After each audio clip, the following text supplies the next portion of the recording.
ನೀನು ಕಣ್ಣೀರ್ಗಿಲ್ ಬೆಲೆ ಇಲ್ಲ, ನಮಗೆ ಬೇಕಾಗಿರೋದು ದುಡ್ಡನ್ನು ಕೊಟ್ಟರೆ ಜಾಗ ಖಾಲಿ ಮಾಡ್ತಾ ಇರ್ತೀವಿ. ಒಂದು ಸ್ವಲ್ಪ ಟೈಮ್ ಕೊಡಪ್ಪ, ನಿನ್ನ ಕೈ ಮುಗ್ದು ಕೇಳ್ಕೊಳ್ತೀನಿ. ಬಂದೆ ಒಂದು ನಿಮಿಷ ರೀ, ಬನ್ನಿ. ದುಡ್ಡು ತಗೊಂಬಂದ್ರೆ ಸರಿ, ಇಲ್ಲಾಂದ್ರೆ ನಾವಿಬ್ರು ಒಳಗೆ ಬರ್ಬೇಕಾಗತ್ತೆ. ಹುಷಾರ್ ಬನ್ರಿ. ಕಂಪ್ಲೇಂಟ್ ಕೊಡ್ತಂತೆ, ಕಂಪ್ಲೇಂಟು ಕೊಡಲಿ.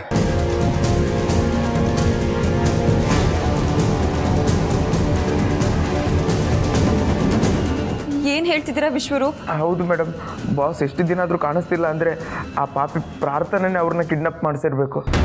ವಿಶ್ವರೂಪ್, ನೀವೇ ಹೇಳಿದ್ರಿ ಅವರನ್ನ ಯಾರು ಹಿಡಿದು ನಿಲ್ಸಕ್ಕಾಗಲ್ಲ ಅಂತ. ಇವಾಗ ನೀವೇ ಈ ಥರ ಮಾತಾಡ್ತಿದ್ದೀರಾ? ಮೇಡಮ್, ಎಂತೆಂಥ ದೊಡ್ಡ ಸಾಮ್ರಾಟದ ಕಥೆಗಳನ್ನು, ಒಂದೇ ಒಂದು ಹೆಣ್ಣು ನಾಶ ಮಾಡಿರೋ ಕತೆ ನಾವೆಲ್ಲ ಕೇಳಿಲ್ವಾ ಮೇಡಮ್? ಹೆಣ್ಣು ಏನು ಬೇಕಿದ್ರೂ ಮಾಡ್ಬೋದು, ಅಂಥದ್ರಲ್ಲೂ ಈ ಪಾಪಿ ಪ್ರಾರ್ಥನೆ ಥರ ಇರೋರು ಸಾಮ್ರಾಜ್ಯಗಳನ್ನೇ ಹಾಳು ಮಾಡಿಬಿಟ್ಟಿದ್ದಾರೆ. ವಿಶ್ವರೂಪ್, ನನ್ನ ಕೈ ಕಾಲೆಲ್ಲ ನಡುಗ್ತಾ ಇದೆ. ಅವ್ರಿಗೇನು ಆಗಲ್ಲ ತಾನೆ? ಚಾನ್ಸೇ ಇಲ್ಲ ಮೇಡಮ್, ಯಾಕಂದರೆ ಪ್ರಾರ್ಥನೆ ಬಂದಿರೋದು ಆಸ್ತಿನ ಹೊಡೆಯೋದಕ್ಕೆ. ಬಾಸ್ಗೆ ಏನಾದರೂ ಹೆಚ್ಚು ಕಡಿಮೆ ಆದರೆ ಅವಳು ಜೀವಂತವಾಗಿ ಈ ಮನೆ ದಾಟಲ್ಲ ಅನ್ನೋ ಸತ್ಯ ಅವಳಿಗೂ ಗೊತ್ತಿದೆ. ಅವಳು ಹಿಂದೆ ಸುಮಾರು ರೌಡಿಗಳಿದ್ದಾರೆ ಮೇಡಮ್, ಅವಳೊಂದು ಕೆಟ್ಟ ಹುಳ. ಆ ರೌಡಿಗಳನ್ನ ಇಟ್ಕೊಂಡೇ ಬಾಸ್ನ ಕಿಡ್ನಾಪ್ ಮಾಡಿರಬೇಕು. ಅಯ್ಯೋ ದೇವ್ರೆ, ಅವಳಿಗೇನಾದರೂ ಬೇಕಂತ ಅವಳೇನಾದರೂ ಡಿಮಾಂಡ್ ಮಾಡ್ತಿದ್ದಾಳಾ? ಆ ಥರ ಏನು ಗೊತ್ತಾಗಿಲ್ಲ ಮೇಡಮ್, ಆದರೆ ನಾನು ಬಂದಿರೋದು ಇದಕ್ಕಿಂತ ಟೆರರ್ ಆಗಿರೋ ವಿಷಯ ಹೇಳೋದಕ್ಕೆ. ನನ್ನ ಗಂಡನ ಕಿಡ್ನಾಪ್ ಮಾಡಿರೋದಕ್ಕಿಂತನೂ ಕೆಟ್ಟ ವಿಷಯ ಇದೆಯಾ? ಹೌದು ಮೇಡಮ್. ಏನದು? ಬಾಸ್ ವಾಪಸ್ ಈ ಮನೆ ಬರೋವರೆಗೂ ನಾವು ಯಾರು ಈ ಮನೇಲಿ ಇರೋದು ಬೇಡ ಮೇಡಮ್. ವಿಶ್ವರೂಪ್, ಏನು ಹೇಳ್ತಿದ್ದೀರಾ? ನಾವ್ಯಾಕೆ ಈ ಮನೆ ಬಿಟ್ಟು ಹೋಗಬೇಕು? ಯಾಕೆ ಹೋಗಬೇಕು? ಮೇಡಮ್, ನಾವೀಗ ಎಲ್ಲಿಗೆ ಹೋಗ್ತಿದ್ದೀವಿ ಅನ್ನೋದಕ್ಕಿಂತ ಈ ಟೈಮಲ್ಲಿ ನಾವು ಈ ಮನೇಲಿ ಇರಬಾರ್ದು ಅನ್ನೋದು ಮುಖ್ಯ ಮೇಡಮ್. ನನ್ನ ಮಾತು ಅರ್ಥ ಮಾಡ್ಕೊಳ್ಳಿ. ನೀವು ಮಾತಾಡೋದು ನಿಮಗೆ ಅರ್ಥ ಆಗ್ತಿದ್ಯಾ? ನಾವು ಯಾಕೆ ಈ ಮನೆ ಬಿಟ್ಟು ಹೋಗಬೇಕು? ಮೇಡಮ್, ಪ್ರಾರ್ಥನಾ ಬಗ್ಗೆ ನಿಮಗೂ ಗೊತ್ತಲ್ವಾ? ಗೊತ್ತಿದ್ದು ಈ ಮಾತು ಕೇಳ್ತಿದ್ದೀರಲ್ಲ. ನೋಡಿ, ನೀವೆಲ್ಲರೂ ಅವಳನ್ನ ಇತ್ತೀಚೆಗೆ ಎದುರಿಸ್ತಾ ಇದ್ದೀರಾ, ಆದರೆ ನಾನು ಅವಳು ಈ ಮನೆಗೆ ಬಂದಾಗಿಂದ ಅವಳನ್ನ ಎದುರಿಸ್ತಾ ಇದ್ದೀನಿ. ಅವಳೇನೋ ಮಾಡ್ತಾಳೆ ಅಂತ ಹೆದರ್ಕೊಂಡು ಮನೆ ಬಿಟ್ಟು ಹೋಗೋ ಹೇಳಿ ನಾನಲ್ಲ. ಬೇಕಿದ್ರೆ ನೀವೆಲ್ಲ ಹೋಗಿ, ನನ್ನ ಗಂಡನ್ನ ನಾನು ಹೇಗೋ ಬಿಡಿಸ್ಕೋತೀನಿ. ಮೇಡಮ್, ನೀವು ಹೋರಾಡಿ ಗೆಲ್ಲೋ ತಾಕತ್ತಿದೆ ಅಂತ ನನಗೂ ಗೊತ್ತು, ಆದರೆ ನಿಜ ಏನು ಗೊತ್ತಾ? ಪ್ರಾರ್ಥನಾ ಸಾಕೊಂಡಿರೋ ರೌಡಿಗಳಿಂದ ನನಗೆ ಫೋನ್ ಬಂದಿತ್ತು, ಅದಕ್ಕೆ ಇಷ್ಟೊಂದು ಗಾಬರಿಯಾಗಿ ಓಡ್ ಬಂದೆ ಮೇಡಮ್. ಬೇಡ ಮೇಡಮ್, ಬಾಸ್ ಮನೇಲಿ ಇಲ್ದಿದ್ದಾಗ ನಾವು ಈ ಮನೇಲಿ ಇರೋದು ಒಳ್ಳೇದಲ್ಲ ಅನ್ನಿಸ್ತಿದೆ. ಅದಲ್ಲದೆ ಮನೆ ತುಂಬ ಹೆಣ್ಮಕ್ಳಿದ್ದಾರೆ, ನಾವು ನಮ್ಮನ್ನು ಉಳಿಸ್ಕೊಳ್ಳೋದಕ್ಕಿಂತ ಮನೆ ಹೆಣ್ಮಕ್ಳನ್ನು ಉಳಿಸ್ಕೋಬೇಕು. ಈ ಜವಾಬ್ದಾರಿ ನನಗಿಂತ ಮನೆ ಯಜಮಾನಿಯಾಗಿ ನಿಮ್ಮ ಮೇಲೆ ಜಾಸ್ತಿ ಇದೆ. ಪ್ಲೀಸ್ ನನ್ನ ಮಾತು ಕೇಳಿ ಮೇಡಮ್, ಬನ್ನಿ ಹೋಗೋಣ. ಇಲ್ಲ ವಿಶ್ವರೂಪ್, ನನ್ನ ಕುತ್ತಿಗೆ ಕುಯ್ದರೂ ನನ್ನ ಜೀವ ಇದೇ ಮನೇಲಿ ಹೋಗಬೇಕು. ನಾನು ಈ ಮನೆ ಹೊಸಲು ದಾಟಿ ಎಲ್ಗೂ ಹೋಗಲ್ಲ, ಇಲ್ಲೇ ನಿಂತಿರ್ತೀನಿ. ನೆಲ ಕಚ್ಕೋತೀನೋ ಅಥವಾ ನೆಲದಿಂದ ಮೇಲೆ ಎದ್ದು ಬರ್ತೀನೋ ಅಂತ ಆ ವಿಧಿನೇ ಡಿಸೈಡ್ ಮಾಡಲಿ. ಮೇಡಮ್, ನಿಮಗೆ ಹೀಗೆಲ್ಲ ಹೇಳಿದ್ರೆ ಅರ್ಥ ಮಾಡ್ಕೊಳ್ಳಲ್ಲ. ನೀವು ಯಾರ ಮಾತು ಕೇಳ್ತೀರಾ ಅವ್ರ ಹತ್ರನೇ ಹೇಳಿಸ್ತೀನಿ, ಆವಾಗಲಾದರೂ ಬರ್ತೀರಲ್ಲ. ಯಾರ ಹತ್ರ ಹೋಗ್ತೀರಾ ನೀವು? ನಿಮ್ಮ ಅಪ್ಪನ ಹತ್ರ ಹೋಗ್ತೀನಿ, ಅವ್ರ ಮಾತು ನೀವು ಕೇಳ್ತೀರಲ್ವ.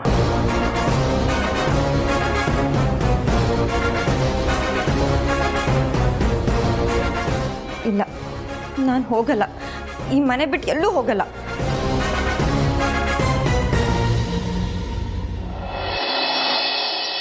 ಅಯ್ಯೋ ಮೆತ್ತಿಗೆ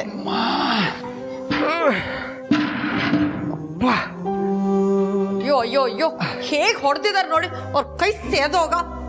ಕೌಸಲ್ಯ, ನೀನು ಯಾಕೆ ಮಧ್ಯ ಬರಕ್ ಹೋದೆ? ಅಂಥವ್ರ ಮುಂದೆ ಹೆಣ್ಮಕ್ಳೆಲ್ಲ ಬರಬಾರ್ದು ಕಣೆ. ಹಾಗಂತ ಅವ್ರು ಹೊಡಿತಾ ಇದ್ರು ನೋಡ್ಕೊಂಡು ಸುಮ್ಮನೆ ಇರೋದಕ್ಕಾಗತ್ತಾ? ನಾನು ನಿಮ್ಮ ಹೆಂಡ್ತೀರಿ, ನಿಮ್ಮ ಕಷ್ಟ ಸುಖದಲ್ಲಿ ನನಗೂ ಪಾಲಿದೆ. ತುಂಬ ನೋವ್ತಿದ್ಯಾ? ಅವರೆಲ್ಲ ರಾಕ್ಷಸರು ಕಣೆ, ಮನುಷ್ಯತ್ವನೇ ಇಲ್ಲದೆ ಇರೋರು.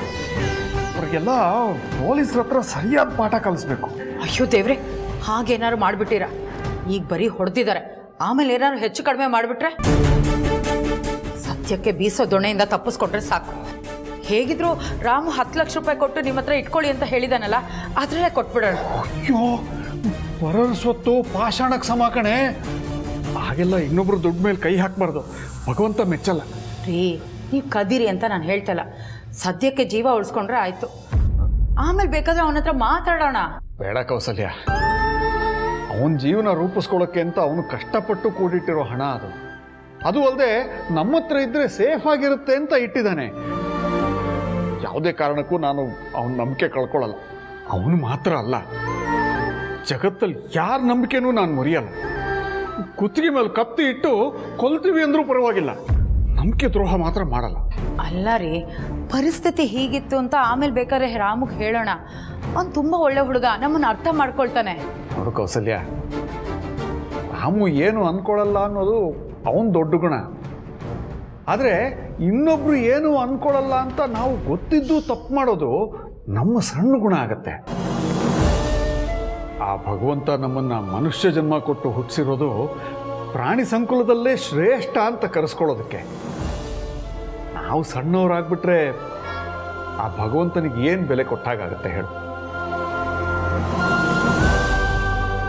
ಈ ರೀತಿ ಬ್ಲ್ಯಾಕ್ ಮೇಲಿಗೆ ಬಲಿಯಾಗಿ ಹಳಿಯಂದ್ರಿಗೆ ಮೋಸ ಆಯಿತು ಅನ್ನೋ ಭಾವನೆಯಲ್ಲಿ ಬದುಕಿದ್ದು ಈ ಜೀವನಕ್ಕೆ ಸಾಕು.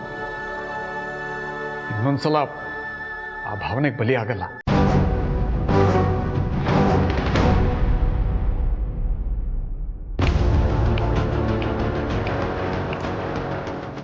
ಇನ್ನು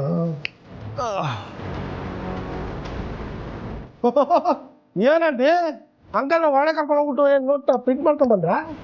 ಇಲ್ಲಪ್ಪ, ಆ ವ್ಯವಸ್ಥೆ ಏನಾದ್ರು ಇದ್ದಿದ್ರೆ ನಿಮ್ಮ ಹತ್ರ ಸಾಲ ಮಾಡೋ ಅಂತ ಕೆಟ್ಟ ಪರಿಸ್ಥಿತಿ ಬರ್ತಾ ಇದ್ದಿಲ್ಲ ನಮಗೆ. ಮತ್ತೆ ಕಾಸಲ್ಲಿ ನೋಡ್ರಪ್ಪ, ಕೈ ಮುಗಿದು ಬೇಡ್ಕೋತೀನಿ. ನಾನು ದುಡ್ಡು ಕೊಟ್ಟೇ ಕೊಡ್ತೀನಿ.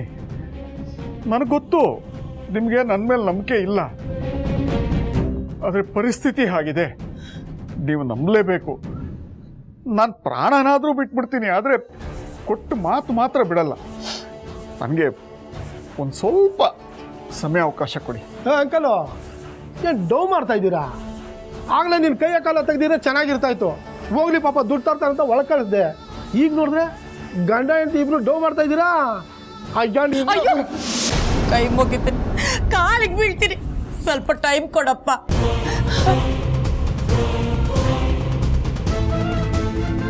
ಏನೇ ಆದರೂ ನಮ್ಮ ಜೀವನ ಆಡ್ಬಿಟ್ಟಾದ್ರು ನಿಮ್ಮ ಸಾಲನ ತೀರಿಸ್ತೀವಿ. ನಿಮ್ಮ ತಮ್ಮಯ್ಯ ಅಂತೀನಿ, ಏನು ಮಾಡಬೇಡಿ. ಅದೇ ಹಳೆ ಸೆಂಟಿಮೆಂಟ್ ಬೇಕಿದ್ದೇನಪ್ಪ? ಅಮ್ಮ ಜಾಸ್ತಿ ಕುಯ್ಬೇಡ ತಾಯಿ, ಇದಳು ನೀನು ಹೆಂಡತಿ ಕಾಲು ಬಿದ್ದವಳೆ ಅಂತ ಒಂದೇ ಒಂದು ಕಾಲಕ್ಕೆ ಸುಮ್ಮನೆ ಹೋಗ್ತಾ ಇದ್ದೀನಿ ನೋಡೋ. ಇನ್ನು ಒಂದು ದಿವಸ ಟೈಮ್ ಕೊಡ್ತೀನಿ. ಅಲ್ಲಿ ಕೊಡಲಿಲ್ಲ ಅಂತ ಇಟ್ಕೋ, ನಾವು ಕೊಡ್ತಾ ಇರ್ತೀವಿ, ತಗೊಂತಾನೆ ಇರ್ತೀರ.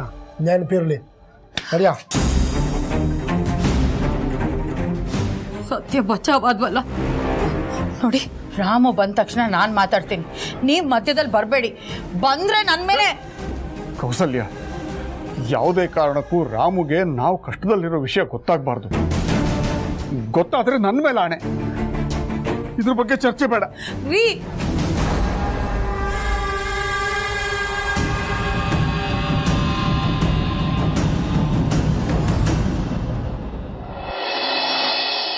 ಅಯ್ಯೋ, ಎಂಥ ಬಾಳು. ಗಂಡಸಾದವನು ಲೇಡಿಗೆ ಹೆದರ್ಬೇಕು ಅಂತಾರೆ. ಇಲ್ಲಿ ನೋಡಿದ್ರೆ ನಾನು ರೌಡಿಗೆ ಹೆದರ್ತಾ ಇದ್ದೀನಿ. ಈ ಗಂಡಸಾಗಿ ಹೆದರೋದಿದೆಯಲ್ಲ, ಅಯ್ಯೋ ಎಂಥ ಚಿತ್ರ ಹಿಂಸೆ ಅದು.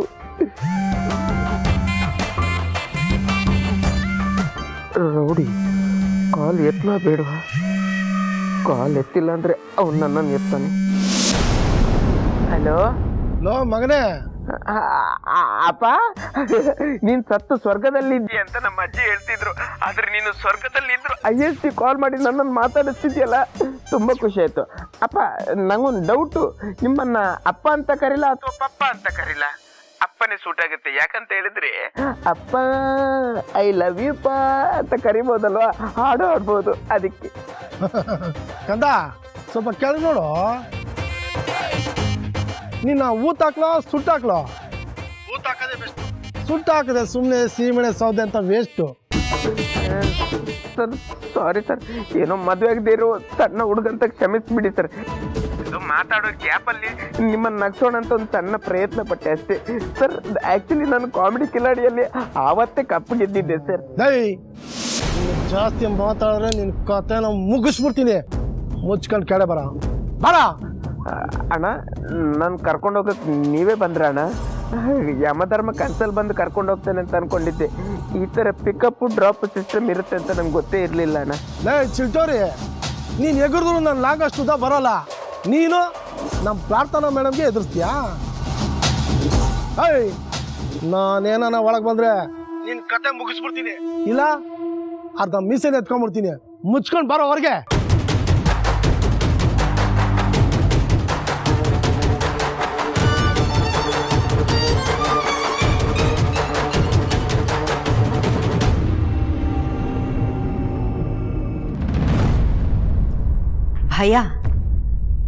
ಭಯ ಕಾಣಿಸ್ತಿದೆ ನಿನ್ನ ಮುಖದಲ್ಲಿ. ಫಸ್ಟ್ ಟೈಮ್ ನಿನ್ನ ಮುಖದಲ್ಲಿರೋ ಜೀವ ಭಯನ ನೋಡ್ತಾ ಇದ್ದೀನಿ. ಏನೋ ಪೊಲೀಸ್ ಸ್ಟೇಷನ್ ಕಂಪ್ಲೇಂಟ್ ಕೊಟ್ಬಿಡ್ತೀನಿ ಅಂತೆಲ್ಲ ಹೆದರಿಸ್ತಿದ್ದೆ. ಈಗೇನಾಯ್ತು? ಫೋನು ವೈಬ್ರೇಷನ್ ಮೋಡ್ಗೆ ಹೋಗ್ಬಿಟ್ಟಿದೆ. ನೋಡು ಹೆಂಗ್ ವೈಬ್ರೇಟ್ ಆಗ್ತಿದೆ ಅಂತ. ಅದಕ್ಕೆ ಹೇಳೋದು, ಯೋಗ್ಯತೆ ನೋಡಿ ಎದುರಾಳಿನ ಸೆಲೆಕ್ಟ್ ಮಾಡಬೇಕು ಅಂತ. ನಿನ್ನ ರೇಂಜಿಗೆ ಈ ಕೆಲಸದವಳನ್ನೋ ಇಲ್ಲ ಗಾರ್ಡನಿಂಗಲ್ಲಿ ನೀರು ಹಾಕೊಳ್ಳೋ ಸೆಲೆಕ್ಟ್ ಮಾಡಿದ್ದಿದ್ರೆ ಮ್ಯಾಟ್ರು ಇಲ್ಲಿ ತನಕ ಬರ್ತಾನೆ ಇರಲಿಲ್ಲ. ನೀನು ಎದುರು ಹಾಕ್ಕೊಂಡಿರೋದು ಪ್ರಾರ್ಥನಾನ. ನನ್ನನ್ನು ಕಲ್ಲು ಮುಳ್ಳಿಂದ ಕಾಪಾಡೋ ಚಪ್ಪಲಿನೇ ನಾನು ಕಾಲಡಿ ಹಾಕ್ಕೊಂಡು ತುಳಿಯೋಳು. ಅಂಥದ್ರಲ್ಲಿ ನನ್ನ ಮುಂದೆ ನಿಂತ್ಕೊಂಡು ನನಗೆ ಸವಾಲು ಹಾಕೋರ್ನ ಬಿಟ್ಬಿಡ್ತೀನ ರಾಜ? No chance. ಪ್ರಾರ್ಥನಾ, ನೀನು ಒಂದು ಹೆಣ್ಣ. ನನ್ನ ಬಾಸ್ ಎಲ್ಲಿದ್ದಾರಂತ ಹೇಳು. ನಿನಗೆ ನನ್ನ ಜೀವ ಬೇಕಾ? ತೆಗ್ಬಿಡು. ಆದರೆ ಬಾಸ್ ಕ್ಷೇಮವಾಗಿ ಮನೆಗೆ ಬರಬೇಕು. ನೋಡು, ಇದಕ್ಕೇನಾದ್ರೂ ನೀನು ಒಪ್ಕೊಂಡ್ರೆ ರೌಡಿ ಚಾಕುಗೆ ನಾನೇ ಕತ್ಕೊಟ್ಬಿಡ್ತೀನಿ. ತ್ಯಾಗ? ಅಬಾಬಾಬಾಬಾಬಾ, ಈ ಮನೇಲಿರೋರು ಎಲ್ರಿಗೂ ಈ ತ್ಯಾಗ ಮಾಡೋ ಚಟ ಅನಿಸುತ್ತೆ. ಒಬ್ರಿಗೊಬ್ರು ಏನು ತ್ಯಾಗ ಮಾಡೋದು, ಏನು ಕತೆ, ಅಬಾಬಾಬಾಬಾ, ಎಂಥ ಜನ. ನಾನು ಇಂಥ ಜನನ್ನ ಸೀರಿಯಲಲ್ಲಿ ಮಾತ್ರ ನೋಡಿದ್ದೆ ಗುರು. ಇಲ್ಲೇ ರಿಯಲ್ ಲೈಫಲ್ಲಿ ನೋಡ್ತಿರೋದು. ಪ್ರಾರ್ಥನಾ, ಬೇಕಿದ್ರೆ ನಿಮ್ಮ ಕಾಲು ಇಟ್ಕೋತೀನಿ. ನಮ್ಮ ಬಾಸ್ ಎಲ್ಲಿದ್ದಾರೆ ಅಂತ ಹೇಳ್ಬಿಡಿ. ಪಾಪ ಅವ್ರ ಹತ್ರ ಫೋನ್ ಇರುತ್ತೋ ಇಲ್ವೋ, ಊಟ ಇರುತ್ತೋ ಇಲ್ವೋ, ಅವ್ರನ್ನ ಮುಚ್ಚಿಟ್ಟು ಏನೆಲ್ಲ ಚಿತ್ರಹಿಂಸೆ ಕೊಟ್ಟಿದ್ಯೋ ಏನು. ನೋಡಿ, ಅವ್ರಿಗೆ ನೋವಾಗಬಾರ್ದು, ಅದಕ್ಕೋಸ್ಕರ ಕೇಳ್ತಿದ್ದೀನಿ, ಪ್ಲೀಸ್. ಸಾರಿ ವಿಶ್ವರೂಪ್, ಇನ್ಮೇಲೆ ನಿಮ್ಮ ಬಾಸು ಈ ಮನೆಗೆ ವಾಪಸ್ ಬರಲ್ಲ.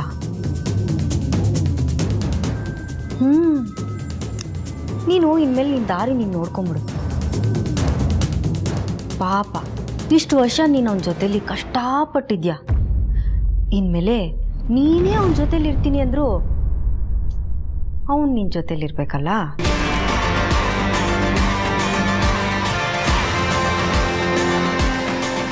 ನೋಡು, ನಿನಗಿರೋ ನಿಯತ್ತಿಗೆ ನಾನಿವತ್ತು ನಿಜ ಹೇಳ್ಬಿಡ್ತೀನಪ್ಪ. ಇನ್ಮೇಲೆ ನಿನ್ನ ಬಾಸ್ ಕತೆ ಅಷ್ಟೇ.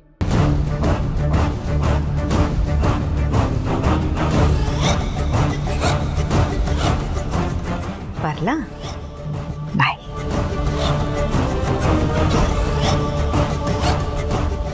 ಅಯ್ಯೋ, ಏನಪ್ಪ ಮಾಡಲಿ? ಮನೆಯಿಂದ ಹೊರಗಡೆ ಹೋದ್ರೆ ರೌಡಿ ಇದ್ದಾನೆ, ಒಳಗಡೆ ಇರೋಕ್ಕೆ ನನ್ನ ಮನಸ್ಸು ಬರ್ತಾ ಇಲ್ಲ. ಮನೆ ಹೆಣ್ಮಕ್ಳೆಲ್ಲ ಗಂಡಂದ್ರ ಜೊತೆ ಮನೆ ಬಿಡ್ತೀನಿ ಅಂತಿದ್ದಾರೆ. ಹೇಗಾದ್ರೂ ಮಾಡಿ ಬಾಸ್ನ ಉಳಿಸ್ಬೇಕು, ಈ ಮನೆನ ಉಳಿಸ್ಬೇಕು. ಈ ಮನೆ ಹಿಂದೆ ಬಾಗಿಲಿಂದ ಹೋಗೋದು ಬೆಟರ್ ಅನ್ಸುತ್ತೆ.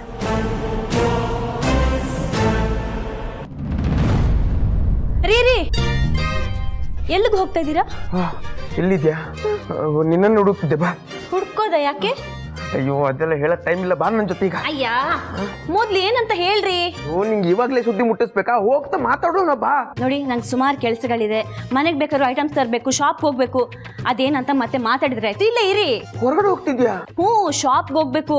ಈ ಆನ್ಲೈನಲ್ಲಿ ವೆಜಿಟೇಬಲ್ಸ್ ಎಲ್ಲ ತರಿಸ್ಬೋದು, ಆದ್ರೆ ಅದ್ರಲ್ಲಿ ಕೆಲವೊಂದು ಫ್ರೆಶ್ ಇರಲ್ಲ. ಅದಕ್ಕೆ ನಾನೇ ಅಂಗಡಿಗೆ ಹೋಗಿ ಆರಿಸಿ ತಗೊಂಬರ್ಬೇಕು. ನೋಡು, ಯಾವುದೇ ಕಾರಣಕ್ಕೂ ಹೊರಗಡೆ ಹೋಗ್ಬೇಡ ಅಷ್ಟೇ.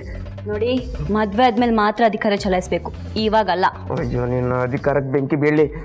ಹೊರಗಡೆ ಹೋದ್ರೆ ತಲೆನೇ ಎಗರಿ ಬೀಳುತ್ತೆ. ಇವಾಗ ಅಂತದ್ ಏನಾಯ್ತ್ರಿ? ಅಯ್ಯೋ, ಹೊರಗಡೆ ರೌಡಿ ನಿಂತಿದ್ದಾನೆ.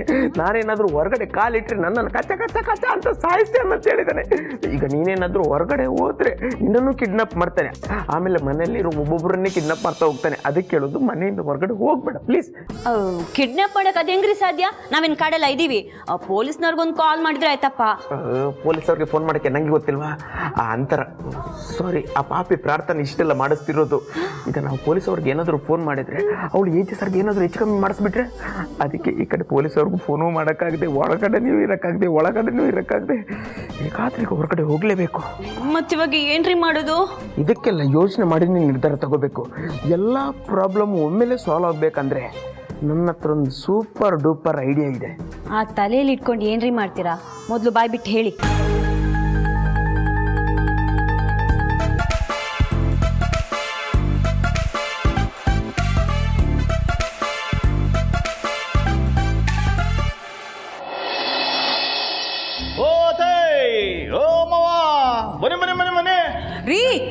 ಕರಿತಾ ಇದ್ದಾನೆ, ಬೇಗ ಬನ್ನಿ. ಓ ಬಂದೇನಪ್ಪ, ನೀನು ಇಷ್ಟೊತ್ತು ಬಂದಿಲ್ಲ ಅಂತ ನಾವು ಗಾಬರಿ ಆಗ್ಬಿಟ್ಟಿದ್ವಿ. ಬರೀ ಗಾಬರಿ ಅಲ್ಲಪ್ಪ, ಎಲ್ಲಿ ಹೋದ್ರು ನನ್ನ ಅಳಿಯಂದ್ರು, ಎಲ್ಲಿ ಹೋದ್ರು ನನ್ನ ಅಳಿಯಂದ್ರು ಅಂತ ಚಡ್ಪಡಿಸ್ತಾ ಇದ್ರು. ನೋಡ್, ನಿನ್ನ ಎಷ್ಟೊಂದು ಹಚ್ಕೊಂಡಿದ್ದಾರೆ. ಬರೀ ಮಾವ ಮಾತ್ರ ಅಲ್ಲ, ನಿಮ್ಮಿಬ್ರು ನಾನು ಹಚ್ಕೊಂಡ್ಬಿಟ್ಟಿದ್ದೀನಿ ಗೊತ್ತಾ. ಆ್ಯಕ್ಚುಲಿ ಕೆಲಸ ಮುಗ್ದಿರಲಿಲ್ಲ, ಯಾಕೋ ಮನ್ಸು ಮನೆ ಕಡೆಗೆ ಎಳಿತಾ ಇತ್ತು. ಯಾಕೆ ಅಂತ 10 ನಿಮಿಷ ಪಾರ್ಕಲ್ಲಿ ಕೂತ್ಕೊಂಡು ಯೋಚನೆ ಮಾಡಿದೆ. ಆಗ ಗೊತ್ತಾಯ್ತು ಮನೇಲಿ ಅತ್ತೆ ಮಾವ ಇದ್ದಾರೆ ಅಂತ. ಅದಕ್ಕೆ ಕೆಲಸ ಅರ್ಧದಲ್ಲೇ ಬಿಟ್ಟು ಓಡ್ ಬಂದ್ಬಿಟ್ಟೆ. ಆಹಾ ಆಹಾ, ಅದೆಷ್ಟು ಪ್ರೀತಿ, ಅದೆಷ್ಟು ವಿಶ್ವಾಸ. ನಮಗೆ ಈ ಥರ ಪ್ರೀತಿ ವಿಶ್ವಾಸ ಯಾರಾದರೂ ತೋರಿಸಿ ತುಂಬ ದಿನಗಳಾಗ್ಬಿಟ್ಟಿತ್ತಪ್ಪ. ದೊಡ್ಡವ್ರು ಹೇಳ್ತಾರಲ್ಲಪ್ಪ, ನಾವು ಯಾವ ಜಾತಿಲಿ ಹುಟ್ಟಿದ್ವಿ ಅನ್ನೋದು ಮುಖ್ಯ ಅಲ್ಲ. ಯಾಕೆಂದ್ರೆ ಜಾತಿನೇ ಇಲ್ಲ, ಹುಟ್ಟಿದ ಮೇಲೆ ನಮ್ಗೆ ಎಷ್ಟು ಪ್ರೀತಿ ಸಿಗುತ್ತೆ ಅನ್ನೋದು ದೊಡ್ಡದು. ಆ ಲೆಕ್ಕದಲ್ಲಿ ನೋಡಿದ್ರೆ ನೀ ನಮ್ಗೆ ಕೊಡ್ತಾ ಇರೋ ಪ್ರೀತಿ ತುಂಬಾನೇ ಖುಷಿ ಕೊಡ್ತಾ ಇದೆ. ಇರಿ ಇಷ್ಟಕ್ಕೆ ಖುಷಿನ ಖಾಲಿ ಮಾಡ್ಕೊಬೇಡಿ, ಇನ್ನೂ ವಿಷಯ ಇದೆ. ಖುಷಿ ಬಾಕಿ ಇಟ್ಕೊಳ್ಳಿ. Take this. ಏನಪ್ಪ ಇದು? ಅದೇ ಟೇಕ್ ದಿಸ್. ಅದೇ ಇದರಲ್ಲಿ ಡ್ರೈ ಫ್ರೂಟ್ಸ್ ಇದೆ. ಮಾವಂಗೆ ದಿನಾಗಲೂ ಕೊಡಿ, ಆರೋಗ್ಯಕ್ಕೆ ತುಂಬ ಒಳ್ಳೇದು. ಆ್ಯಂಡ್ ಅದೆಲ್ಲ ಬಟ್ಟೆಗಳು ಹಾಕೊಂಡು ಮಜಾ ಮಾಡಿ. ಯಾಕಪ್ಪ ಇದೆಲ್ಲ? ಏನು ಮಾವ, ಲೈಫಲ್ಲಿ ಇಷ್ಟೊಂದು ಎಕ್ಸ್ಪೀರಿಯನ್ಸ್ ಇಟ್ಕೊಂಡು ಹೀಗೆ ಕೇಳ್ತಿರಲ್ಲ. ಅದೇನು ಬಟ್ಟೆ ಹಾಕೋತಾರೆ, ಚೆನ್ನಾಗಿ ಕಾಣಿಸ್ತಾರೆ, ಹಾಕೊಳ್ಳಿ. ಇದು ಡ್ರೈ ಫ್ರೂಟ್ಸು, ತಿಂದರೆ ಆರೋಗ್ಯ ಚೆನ್ನಾಗಿರುತ್ತೆ, ಚೆನ್ನಾಗಿ ಇಟ್ಕೊಳ್ಳಿ. ಅದೆಲ್ಲ ಸರಿಯಪ್ಪ, ಆದ್ರೂ ಇದೆಲ್ಲ ಯಾಕೆ ಅಂತ. ಅದೇ ನನಗಿಷ್ಟ ಆಯಿತು, ತಗೊಂಬಂದೆ. ತಪ್ಪೇನು? ನನಗೆ ನಿಮ್ಮ ಬಗ್ಗೆ ಚೆನ್ನಾಗಿ ಗೊತ್ತು. ಅನುಭವಿಸೋ ಟೈಮಲ್ಲಿ ಸಂಸಾರಕ್ಕೋಸ್ಕರ ಎಲ್ಲ ಆಸೆನೂ ಮುಚ್ಚಿಟ್ಕೊಂಡ್ರಿ. ಆಮೇಲೆ ಅನುಭವಿಸ್ಬೇಕು ಅಂದ್ಕೊಂಡಾಗ ವಿಧಿ ಢಮಾರ್ ಅಂತ ಉಲ್ಟಾ ಹೊಡಿತು. ಆಮೇಲೆ ಟೈಮ್ ಇದ್ದರೂ ಮನಸ್ಸಿಲ್ಲ ಅನುಭವಿಸೋಕ್ಕೆ. ಅದೆಲ್ಲ ಬಿಟ್ಟಾಕಿ ಇವಾಗ ಬಂದಿದೆಯಲ್ಲ, ಮನಸ್ಸು ಮಾಡಿ ಮಜಾ ಮಾಡಿಬಿಡಿ. ಏನಂತೀರ ಮಾವ? ನೀನು ಹೇಳಿದ ಮೇಲೆ ಇಲ್ಲ ಅನ್ನೋಕ್ಕಾಗತ್ತಾ? ನಿನ್ನ ಮಾತೇ ಶಾಸನ. ಅಂದಾಗೆ ಕೆಲ್ಸಕ್ಕೆ ಹೋಗಿದ್ನಪ್ಪ, ಅಲ್ಲಿ ನನ್ನನ್ನು ತುಂಬ ಗೌರವದಿಂದ ನೋಡಿಕೊಂಡ್ರು. ಇವತ್ತು ಮೊದಲನೇ ದಿನ ಅಲ್ವಾ, ಸ್ವಲ್ಪ ಬೇಗ ಹೋಗಿ ಅಂತ ಕಳಿಸ್ಕೊಟ್ರು. ತುಂಬ ಖುಷಿ ಆಯ್ತಪ್ಪ. ಎಲ್ಲ ನಿನ್ನಿಂದಾನೆ. ಮಾವ, ಇದ್ರಲ್ಲಿ ನಂದೇನಿದೆ? ಮಾವನ ಸೇವೆ ಮಾಡ್ತಾ ಇದ್ದೀನಿ ಅಂತ ನಾನು ಮಾಡ್ತಾ ಇದ್ದೀನಿ ಅಷ್ಟೇ. ಈ ಅತ್ತೆ ಮಾವ ಸಂಬಂಧ ಇದೆಯಲ್ಲ, ಇದು ತಂದೆ ತಾಯಿ ಸಂಬಂಧಕ್ಕಿಂತ ಒಂದು ಹೆಜ್ಜೆ ಮೇಲಿದ್ದಂಗೆ. ನಿಮ್ಮಿಬ್ಬರು ಸೇವೆ ಮಾಡ್ತಾ ನಾನು ನನ್ನ ತಂದೆ ತಾಯಿ ಸೇವೆ ಮಾಡ್ತಾ ಇದ್ದೀನಿ ಅಂತ ಅಂದ್ಕೊಂಡಿದ್ದೀನಿ. ನೀವು ಅಷ್ಟೇ, ಏನು ಮುಜುಗರ ಇಟ್ಕೊಬೇಡಿ, ಮಜಾ ಮಾಡ್ತಾಯಿರಿ. ಆಯ್ತಪ್ಪ, ಒಂದೊಂದು ಮಾತುಗಳು ಕೇಳ್ತಾ ಇದ್ರೆ ತುಂಬ ಹತ್ರದವ್ರು ಯಾರೋ ಹೇಳ್ತಾ ಇದ್ದಾರೇನೋ. ಹಿಂದೆನೂ ಈ ಮಾತುಗಳನ್ನ ಕೇಳಿದ್ದೀನಿ ಅನಿಸ್ತಾ ಇದೆ. ಯಾಕತ್ತೆ, ನಾನು ನಿಮ್ಮ ಹತ್ರದವನಲ್ವಾ? ಅಯ್ಯೋ ಹಾಗಲ್ಲಪ್ಪ, ಮುಂಚೆ ಹತ್ರ ಆಗಿರೋರು ಯಾರೋ ಅದೇ ಮಾತುಗಳನ್ನ ಹೇಳಿದ ಹಾಗೆ ಅನ್ನಿಸ್ತಾ ಇದೆ ಅಂತ ಅಲ್ವೇನೆ ಕೌಸಲ್ಯ? ಹಾ, ಕರೆಕ್ಟಾಗಿ ಹೇಳಿದ್ರಿ. ಸರ್ ನೀನು ಯಾಕಪ್ಪ ಬಂದೆ ನಮ್ಮನೆಗೆ? ಏನು ಸರ್ ಹಿಂಗೆ ಹೇಳ್ಬಿಟ್ರಿ? ಇನ್ನೇನು ಹೇಳಬೇಕಯ್ಯ ನಿನಗೆ? ಅಲ್ಲ, ನಿನಗೆ ನಮ್ಮ ಮನೇಲಿ ಮಾಡೋವಂಥ ಕೆಲಸ ಏನಿದೆ ಅಂತ ಯಾಕೆ ಬಂದಿದ್ಯಾ ಇಲ್ಲಿ? ಯಾಕೆ ಮಾವ, ಏನು ಪ್ರಾಬ್ಲಮ್ಮು? ಯಾರಿ ಕುಳ್ಳ? ಇವನ್ ಗುರು ಹೊಸ ಕ್ಯಾಂಡಿಡೇಟು. ಇವನ ಬಗ್ಗೆ ಏನಪ್ಪ ಮಾತಾಡೋದ್ರ ಸಿಟ್ಟು ಬರುತ್ತೆ. ನಮ್ಮ ಲೀಲನ್ ಗಂಡ ಇದ್ದಾರಲ್ಲ ಏಜೆ, ಅವ್ರ ಶಿಷ್ಯ ಇವನು. ನಮ್ಮ ಲೀಲ ಇದ್ದಾಳಲ್ಲ, ಅವ್ರ ಗಂಡನ್ನ ಅಂಥ ಮನುಷ್ಯ ಇಂಥ ಮನುಷ್ಯ ಅಂತ ಬಣ್ಣ ಕಟ್ಟಿ ಹಾಡಿ ಹೊಗಳಿ ಅಟ್ಟಕ್ಕೇರಿಸೋದು. ಓಹೋ, ಅವರು ಭೂಮಿ ಮೇಲೆ ಇರೋವಂಥದ್ದೇ ಭೂಮಿನ ಪಾವನ ಮಾಡೋಕ್ಕೆ ಅಂತ ಬಣ್ಣ ಕಟ್ಟಿ ಹೊಗಳೋದು. ಅಬ್ಬಬ್ಬ, ಭಟ್ಟಂಗಿ ಥರ. ಕೊನೆಗೆ ನಿನಗೇನಾಗಬೇಕಪ್ಪ ಅಂತ ಕೇಳಿದ್ರೆ, ನೀವು ನಮ್ಮ ಬಾಸು ಒಟ್ಟಾಗಬೇಕು ಸರ್, ಮನೆಗೆ ಬನ್ನಿ ಅಂತ ಕರೆಯೋದು. ಇದೇ ಇವನ ಕೆಲಸ. ಯಾಕಪ್ಪ, ಯಾಕೆ ಮರಿ, ಯಾಕೆ ಹಿಂಸೆ ಕೊಡ್ತಿದ್ದೀಯ ಅವ್ರಿಗೆ? ಅಯ್ಯೋ ಸರ್, ನಾನು ಹಿಂಸೆ ಕೊಡ್ತಿಲ್ಲ, ರಿಕ್ವೆಸ್ಟ್ ಮಾಡ್ತಿದ್ದೀನಿ. ಇಲ್ಲಿವರೆಗೂ ಒಂದು ಕಡೆನೇ ಇನ್ವೆಸ್ಟೇ ಮಾಡ್ದಿರೋ ನಾನು ಇವತ್ತು ಇಲ್ಲಿ ಬಂದು ರಿಕ್ವೆಸ್ಟ್ ಮಾಡ್ತಿದ್ದೀನಿ ಅಂದರೆ ಇದು ನಮ್ಮ ಏಜೆ ಸರ್ಗೋಸ್ಕರ. ನೀವು ಮಧ್ಯದಲ್ಲಿ ಬರಬೇಡಿ ಪ್ಲೀಸ್. ಏಜೆ ಆದರೆ ಅದು ಅವನ ಮನೆಯಲ್ಲಿ ಅಲ್ಲ. ನಮ್ಮ ಮಾವನ ಮೇಲೆ ಕದ್ದಿರೋ ಆರೋಪ ಹೊಸಿದ್ರೆ ಅದನ್ನೆಲ್ಲ ಕೇಳ್ಕೊಂಡು ನೋಡ್ಕೊಂಡು ಕೈ ಕೊಡ್ಕೊಂಡು ಸುಮ್ಮನೆ ನಿಂತ್ಕೊಳ್ತೀವಿ ಅಂದ್ಕೊಂಡಿದ್ದೀರಾ? ಬಾಯಿ ಬಂದಂಗೆಲ್ಲ ಮಾತಾಡ್ತೀರಲ್ಲಪ್ಪ. ಥೂ ನಾಚಿಕೆ ಆಗಬೇಕು ನಿಮ್ಮ ಬಾಸ್ಗೆ. ಬೇಡ ಸರ್, ಹೇಳ್ತಿದ್ದೀನಿ. ಮಾವನ ಏನು ಸರ್, ಇವ್ರು ನಿಮ್ಮನ್ನು ಮಾವಗಿವ ಅಂತಿದ್ರೆ? ಅಳಿಯ ಮಾವನ್ನ ಮಾವ ಅಂತ ಕರೀದೆ, ಹಾಲ್ ಕೋವ ಅಂತ ಕರೀತಾನ. ಜೋಕು, ನಗಬೇಕು, ನಗು. ಸರ್ ಏನು ನಡೀತಿದೆ ಆದರೂ ಹೇಳಿ. ಹೇಳಲ್ಲ, ಏನು ಮಾಡ್ಕೊತೀಯ ನೀನು? ಹಾಂ, ಏನು ಮಾಡ್ಕೊತೀಯ? ಅವನು ಯಾವನ ಏಜ್ ಅಂತ ಅವನಿಗೊಬ್ಬ ಕುಳ್ಳು ಡಿಜೈ.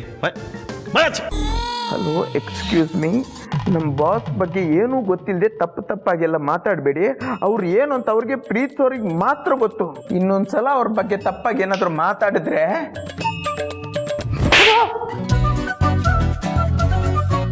ಅಳಿ ಅಂದರೆ ನೀವೇ ಕೊಟ್ಬಿಟ್ರಾ? ನಾನು ಬೇಡ ಬೇಡ ಅಂತ ಸುಮ್ಮನಾಗಿದ್ದೆ.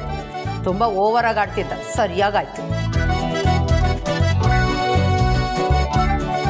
ಆಹಾ, ಈ ಏಟು ಎಲ್ಲೋ ಹಿಂದೆ ತಿಂದಂಗಿದೆಯಲ್ಲ. ನಮ್ಮ ತಾಯಣ್ಣದು ನಮ್ಮ ಬಾಸೇ. ಬಾಸ್, ನೀವು ವೇಷ ಮರೆಸ್ಕೊಂಡು ಇಲ್ಲಿಗೆ ಬಂದಿದ್ದೀರಾ? ಇದು ನಮ್ಮ ಬಾಸೇ ಫಿಕ್ಸು. ಸರ್, ನಂಗೊಂದು ಡೌಟು, ಇವ್ರು ಯಾಕೆ ಆವಾಗಿಂದ ನಿಮ್ಮನ್ನು ಅಲಿ ಅಂದ್ರೆ ಅಂತ ಕರೀತಿದ್ದಾರೆ?